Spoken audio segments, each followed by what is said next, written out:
Hey everyone, it's only Becky.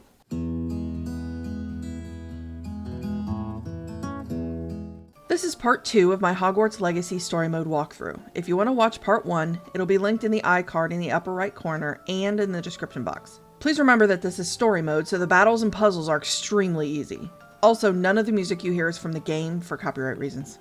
When my last video ended, we arrived back at Hogwarts after an eventful Hogsmeade visit. Now we need to head to Fig's office to talk to him about the Gringotts locket. He heard about the goblin attack, and we mentioned the troll's armor had the same glow as the dragon collar. It's goblin silver, and Ranrock is controlling these creatures with it. We also explained that Ranrock is working with Rookwood to capture us. They're after the locket we found at Gringotts. Fig discovered an inscription in the locket, and when he read it out loud, this map appeared. It's a map of Hogwarts, but he can't figure out where it leads. We see ancient magic around the restricted section of the library, so the map leads there. We want to go now, but Fig is cautious. He wants us to work with Professor Hecat, the Defense Against the Dark Arts teacher, some more. We object. How dangerous can the library be? Famous last words. Fig insists, so off we go. We can follow the map in the lower left corner. Professor Hecat wants to teach us Incendio, but we have to do some tasks first. Off to Crossed Wands we go. This little light thing from our field guide will take us there. These guys are placed around the castle. If you cast Levioso on them, you'll get a field guide page. Lucan tells us more about Crossed Wands and we begin. Sebastian helps us and we win, because story mode. Professor Hecat wants us to use the training dummy, so let's talk to Lucan again. This is easy, just do what's at the top of the screen, you'll have loads of time. Professor Hecat wants us to do 2 Crossed Wand battles, so here we go. I'm going to play this battle in its entirety. It only took me about 20 seconds. It's really easy, especially if you're on story mode.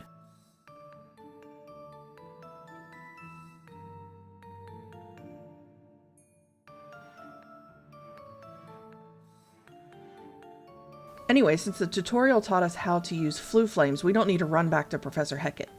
After a brief loading screen, here we are. After a brief word, we're ready to learn Incendio. Sweet. Alrighty, back to Fig. He tells us to study hard, blah blah blah. Time to go to the library. Fig, I have work for you. Come. Dang it. The headmaster needs Fig. He won't hear any objections, so Fig has to go. The library will have to wait. On the way out of Fig's office, we recall that Sebastian mentioned sneaking into the restricted section. We attempt to locate him to see if he can help us. We find him pretty easily because the map leads us right to him. And he asks what the heck happened yesterday. We give a brief explanation that he doesn't quite understand, and we ask for his help to get into the restricted section of the library. He agrees and says it's best to do it at night. That night, we meet Sebastian, and he teaches us Disillusionment. We turn ourselves invisible and learn how to spot bad guys on the map. We sneak past the prefects and into the library. But dang it, the librarian is still there! Sebastian says he'll cause a distraction so we can get to her desk and get the key to the restricted section. It's easy as pie to sneak past her in story mode.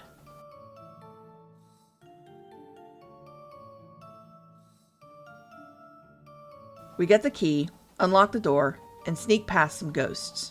Eventually, Peeves impedes our progress. He says he's going to tell on us, but Sebastian goes to keep us out of trouble.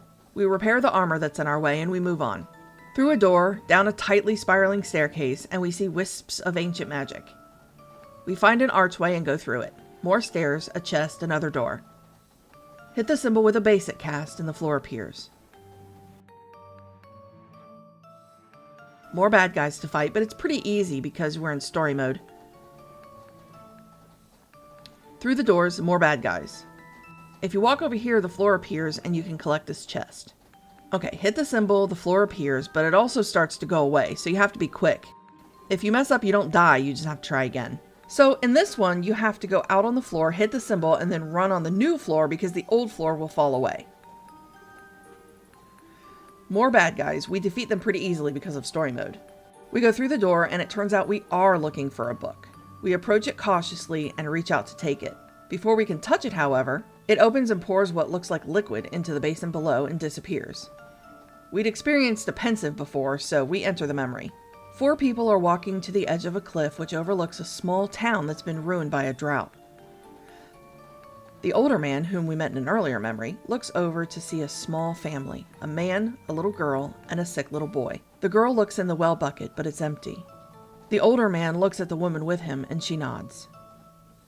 He points his wand to the sky and suddenly it begins to rain. Not only that, but vegetation starts to grow immediately. The other 3 people on the cliff start to cast spells to help, and the small town is lush and green in no time.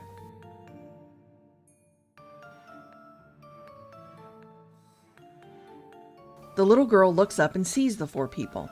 They leave, and the scene swirls into a new memory. We learn that the girl's name is Isadora Morganach, and that 3 of the people are professors at Hogwarts, and 1 is the headmaster. Isadora is starting school as a 5th year just like us. We also learn that Professor Rackham was admitted as a 5th year, and had never heard of another like him until now. Professor Rookwood mentioned that Isadora asked about the swirls of magic she saw when they visited her town called a hamlet. Headmistress Fitzgerald tells us that Professor Rackham can see the swirls of magic too. The swirls are traces left behind when a particular form of ancient magic is wielded. Isadora is interested in learning how to wield this magic. Professor Bakar tells her to chill out, and Professor Rackham tells her to learn her regular lessons first. Headmistress Fitzgerald says the magic is dangerous in the wrong hands and warns Isadora not to tell anyone about it. Isadora leaves and we exit the pensive.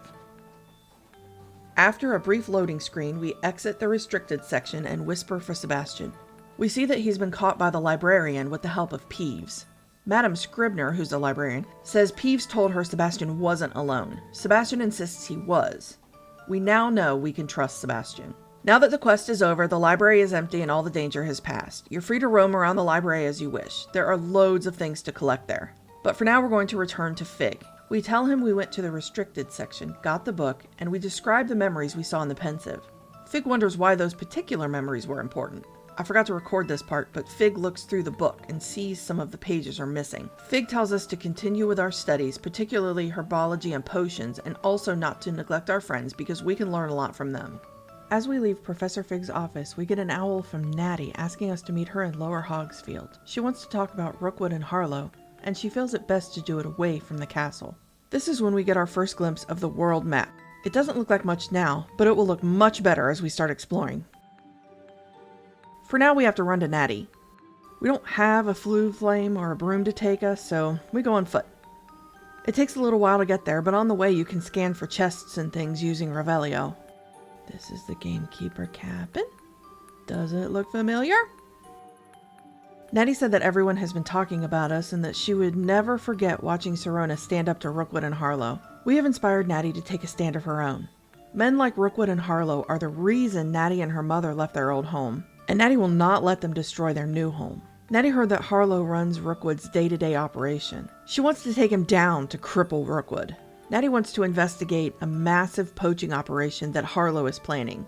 She will let us know when she knows more. Now, this conversation could have taken place in the castle, but it happened here to put us in the path of this. I beg your pardon! How dare you threaten me? We come upon a woman being threatened by 2 men. They're looking for us, and they're convinced she's seen us for some reason. When we approach, they say that Rookwood would like a word with us. Mr. Rookwood would like a word with you. Now, before we left Hogwarts, Professor Hecat gave us some tasks to do. I usually do them here. We have to dodge roll 10 times and perform Incendio 5 times. These bad guys are pretty easy to defeat, so new ones show up. Completing Hecat's tasks can make the battle last a good long while because we have to wait until a bad guy tries to attack us. Since we're in story mode, it takes a few seconds. In the meantime, the woman is attacking them. If they're all defeated before we complete our tasks, which can happen, you can complete them in crossed wands later. Also, I want to point this out on the right side of the screen. This is a dueling task. Try to do as many of these as you can. More on these in another video. So now that the bad guys are all defeated, we have time to chat with the stranger. We learn that the bad guys are called Ashwinders and that they're Rookwood's poachers. We also learn that the stranger's name is Nora Treadwell, and she's doing some research on some fixtures Merlin left behind. There are some vine-colored pillars everywhere. Nora calls them the Trials of Merlin. She tells us that no one has figured out how they work, but she has discovered that Mallowsweet is an important component in getting the trial to work. She tells us to grab some from her chest and then sprinkle them on the swirls on the ground. We do, and the vines disappear from the pillars. What we have to do is light all the pots on top of the pillars before the pillars sink all the way into the ground. This one is pretty easy, but some of them are really hard. Anyways, once we do it, the trial is complete and we get a pretty.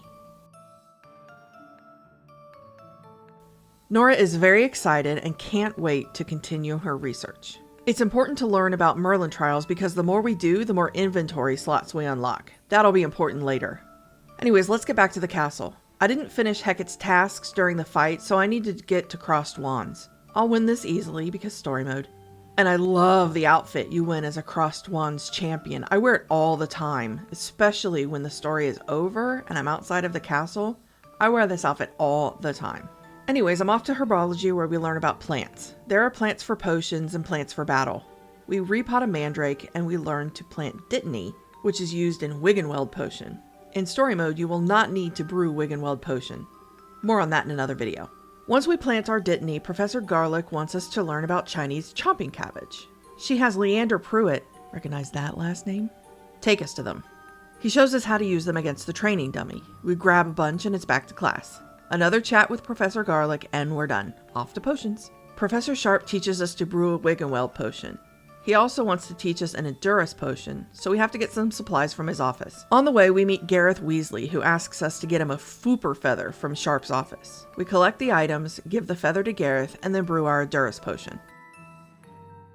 Gareth blows up his potion, and class is over. We talk to Professor Sharp, and I suggest you choose the option to apologize for helping Gareth. You won't get yelled at. So, on to Defense Against the Dark Arts. After class, we can learn Expelliarmus.